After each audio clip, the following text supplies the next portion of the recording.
बड़ा अच्छा सवाल है। Body of mass 10 kg is drop to the ground from a height of 10 metre. The work done by gravitational force is g की value 9.8 दी है।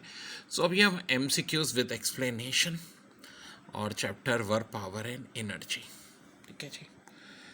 Question number 1 तो पूरी एक्सप्लेनेशन के साथ कराऊंगा मैं। इसका आंसर है प्लस 980 जूल्स, क्योंकि W बराबर होता है एफ डी कॉस थीटा के। थीटा 0 है, एफ और डी सेम डायरेक्शन में, तो W बराबर हो जाएगा एम जी एच के।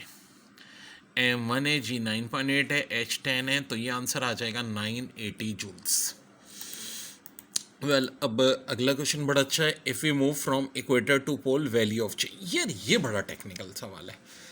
देखो, इक्वेटर से पोल पे जाते हैं। इक्वेटर पे रेडियस का ऑफ अर्थ ज़्यादा है, पोल पे कम है। ठीक है, तो रेडियस कम हुआ तो वी की जी की वैल्यू क्या होगी? इंक्रीज होगी, क्योंकि इन्वर्सली प्रोपोर्शनल होती है। ठीक है जी, ये सारे के सारे बड़े हैं। मैं अब देखो, biomass is potential source of, सारी की सारी एक्सप्लेनेशन मैं आपको देता चाह रहा हूँ। पहले 2 वाली की देख लें।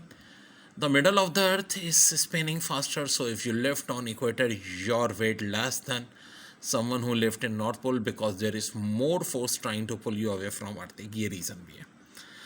क्वेश्चन 3 का है, renewable energy is generally defined as energy that comes from resource which are naturally replenished on a human time scale such as sunlight, wind, rain, tides, waves and geothermal heat। अब देखिए, बड़ा अच्छा है। Speed of an object is triple is kinetic energy. तो भाई ये 9 time बढ़ती है, क्योंकि हाफ एम वी स्क्वायर का फार्मूला है। Which of following is not perfect in elastic. तो इसका जवाब है man jumping on to moving cart. ठीक है जी। साइंटिफिक रीज़न बता देता हूँ मैं आपको। देखो, उसकी वजह क्या होती है? परफेक्टली इन इलास्टिक कोलिजन क्या होता है? In which maximum amount of kinetic energy has been loss during a collision. तो ये हो जाएगा a man jumping on to a moving cart. फिर इसके बाद heat energy extracted from inside the earth in the form of heated power और steam is called. बड़ी अच्छी एमसीक्यूज है ये भी। MCQs number 6। तो इसका करेक्ट आंसर है जियोथर्मल एनर्जी, क्योंकि टाइटल एनर्जी तो क्या होती है? ऑब्टेन्ड होती है बाय वेव ऑफ सी के। Direct combustion method is usually applied to get energy from waste product commonly known है solid waste, gases waste, liquid waste या all of the above. So question number 8 very very important. तो इसका correct answer है solid waste. देखो, उसका reason है fermentation is the chemical breakdown of a substance solid waste by bacteria, yeast or other microscopic, typically involve effervescence and the giving of heat। तो correct answer है solid waste. Question number 9 पे आते हैं अब हम। Body of mass m kg is lifted by a man to a height of 1 meter in 30 seconds, and other man lift the same mass to the same height in 60 seconds। The work done by them in ratio is।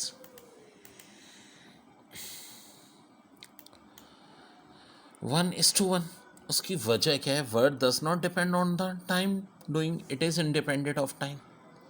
सो अब आते हैं question number 10 पे। Work done is defined as the dot product of force and displacement, but it is a क्या होती है जी? Scalar quantity.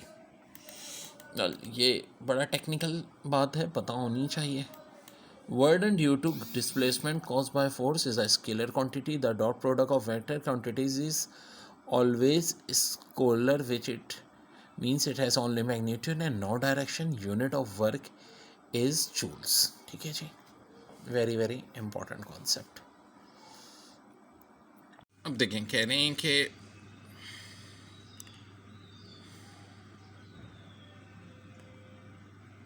Kinetic energy of light and heavy object is same, which object has higher momentum. बड़ी अच्छी technical MCQs है। Number 11, तो answer है heavy object. क्यों भाई? काइनेटिक एनर्जी का फार्मूला होता है हाफ एम वी स्क्वायर, जबकि मोमेंटम का होता है मास इंटू वेलोसिटी। अब काइनेटिक एनर्जी हमारी यहाँ पे इक्वल है। ठीक है, तो क्या होगा? हाफ एम वी स्क्वायर बराबर किसके आ जाएगा? अब सारी की सारी किस पे डिपेंड करती है, मोमेंटम पे। तो जिसका हैवी मास होगा उसकी क्या होगी, मोमेंटम हाईएस्ट होगी। ठीक है जी, मोमेंटम क्या होगी, हाईएस्ट होगी। ठीक है, हैवी ऑब्जेक्ट की। दोबारा देख लीजिए, कॉन्सेप्ट क्या आता है कि भाई काइनेटिक एनर्जी लाइट और हैवी की कह रहे हैं सेम है, काइनेटिक एनर्जी सेम है, यानी कि अब जो फार्मूला होता है हाफ एम वी स्क्वायर। ठीक है जी, तो मोमेंटम किसका ज़्यादा होगा, तो जो हमारा फार्मूला होता है momentum in the terms of kinetic energy, ये होता है momentum kinetic energy is equal to momentum square upon 2m। तो ऑब्वियस सी बात है किसकी ज़्यादा होगी, हैवी ऑब्जेक्ट की। फिर बात कर रहे हैं कि work done in taking a particle from floor to a table depend on. तो देखो टाइम पे तो नहीं करता, ना ही स्पीड पे करता है, हाइट पे करता है। फार्मूला क्या होता है, mgh। इसी तरह escape velocity of earth in kilometre, kilometre में होती है 11.2। ये जो लास्ट ऑप्शन है 2.4, ये मून का होता है। ये बड़ा अच्छा है कि initial velocity with which a body projected upward never come back called. तो इसका आंसर है स्केप वेलोसिटी। ठीक है, और if a body fall from height the relation between इस काइनेटिक एंड पोटेंशियल एनर्जीज। तो ये होता है भाई gain in kinetic energy is equal to loss in potential energy minus work done against friction. इसकी एक्सप्लेनेशन बताता हूँ दोनों की, 14-15 की। तो इनकी एक्सप्लेनेशन ये है कि भाई देखो होता क्या है कि स्केप वेलोसिटी हम कहते हैं lowest velocity with a body must have in order to escape the gravitational attraction of a particular plant और अदर ऑब्जेक्ट। और 15 वाले का क्या हो जाएगा, गेन इन काइनेटिक एनर्जी बराबर किसकी होती है, loss in potential energy minus work done against friction. क्योंकि देखो if body is thrown vertically upward in gravitational field in presence of air then relation is loss in kinetic energy is equal to gain in potential energy plus work done against friction. बड़ा अच्छा साल है, body of mass 2 kg is thrown up vertically with kinetic energy of 490 joules if the acceleration due to gravity is 9.8 meter per second. The height at which kinetic energy of body become half as its original value is given by. So of course this is numerical. I am पूरा explanation देता हूँ आपको। देखो kinetic energy half होगी, potential energy हमेशा equal होती है kinetic energy के। यस, तो अब इसका मतलब है kinetic energy is equal to 245, potential energy mgh, m2a g 9.8 है, h यहाँ से आ जाएगा 12.5 मीटर। Very very important. फिर देखो according to work energy work done on body is equal to change in kinetic energy. ये हो जाएगा ऑप्शन सेकेंड आपका। वर्डन बराबर किसके होता है, kinetic energy final minus kinetic energy. अब देखिए work done in a gravitational field is independent of, तो इसका आंसर है it's path work done by the body is maximum when it's is angle of 0 degree. तो सिंपल एक्सप्लेनेशन इनकी तो खैर work does depend on path only if the path is frictional.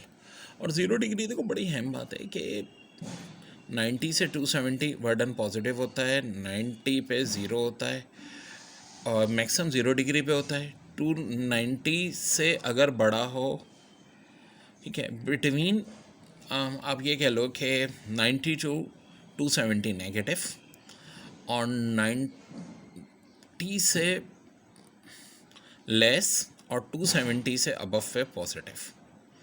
ठीक है जी। और देखो ये एमसीक्यूज है, field in which the work done is independent of the path followed it is called. So of course ये एमसीक्यूज बहुत रिपीटेड है। Conservative field क्यों, a conservative field is a vector field where the integral along every closed path is 0. Example are gravity and static electric and electric fields. Question number 21 का सी देखते हैं हम। तो complete है chapter. अब if the force applied is F and the velocity gain then the power, of course v F होता है। वैसे तो देखो अगर एंगल होगा तो वी एफ साइन थीटा हो जाएगा, क्योंकि बल्कि वी एफ कॉस थीटा, क्योंकि डॉट प्रोडक्ट है। ठीक है, तो खाली अब पावर की बात कर रहे हैं तो ये वी एफ हो जाएगा।